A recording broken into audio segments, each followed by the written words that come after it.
Power star Pawan Kalyan ఇంటికి వెళ్లిన షర్మిల ఎందుకో తెలిస్తే అందరూ షాక్ అవ్వాల్సిందే. తెలంగాణ కాంగ్రెస్ ముఖ్య నేతగా మారిపోయినటువంటి షర్మిల గారి గురించి ప్రత్యేకించి చెప్పాల్సిన పనే లేదు.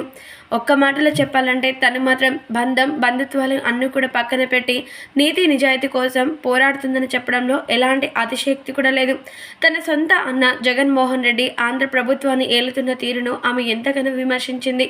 మొదట అన్న చాలా గొప్ప వ్యక్తి, తన నాన్నగారిలాగే ప్రభుత్వానికి మంచి చేస్తాడని అనుకుంది. కానీ ఆ తర్వాత జగన్మోహన్ రెడ్డి యొక్క అసలు రంగు బయటపడేసరికి తన అన్నని కూడా చూడకుండా విమర్శలు చేయడం మొదలుపెట్టింది. ఖచ్చితంగా పదవి అంటే పరిపాలన కేవలం ప్రజల కోసమే ఉండాలని ధీటుగా మాట్లాడేంట గొప్ప వ్యక్తి. అయితే అలాంటి షర్మిల గారు ఇప్పుడు మాత్రం తెలంగాణ ముఖ్య కాంగ్రెస్ నేతగా మారిపోయిన నేపథ్యంలో ఆమె మాత్రం సడన్గా పవర్ స్టార్ పవన్ కళ్యాణ్ గారి ఇంటికి వెళ్ళాలని నిర్ణయించుకుందట. నిర్ణయించుకోవడం మాత్రమే కాకుండా పవన్ ఇంటికి వెళ్ళి కొన్ని విషయాల గురించి మాట్లాడిందట. మరి ఆమె మాట్లాడుతూ, జనసేనానిగా మీరు చేస్తున్నటువంటి సేవలకి నేను ఎంతగానో హ్యాపీగా ఉన్నాను.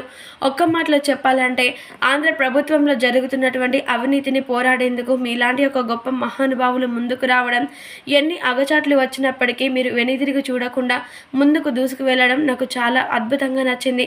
ఖచ్చితంగా ఏపీకి సీఎం మీరు కావాలని, నాన్న జగన్మోహన్ రెడ్డి చేస్తున్నటువంటి అక్రమాలని మీరే ఆపాలని, అప్పుడు నేను చాలా సంతోషంగా ఉండడం మాత్రమే కాకుండా మా నాన్నగారి యొక్క కళ నెరవేరుతుంది అంటూ షర్మిల గారు చెప్పుకొచ్చారట.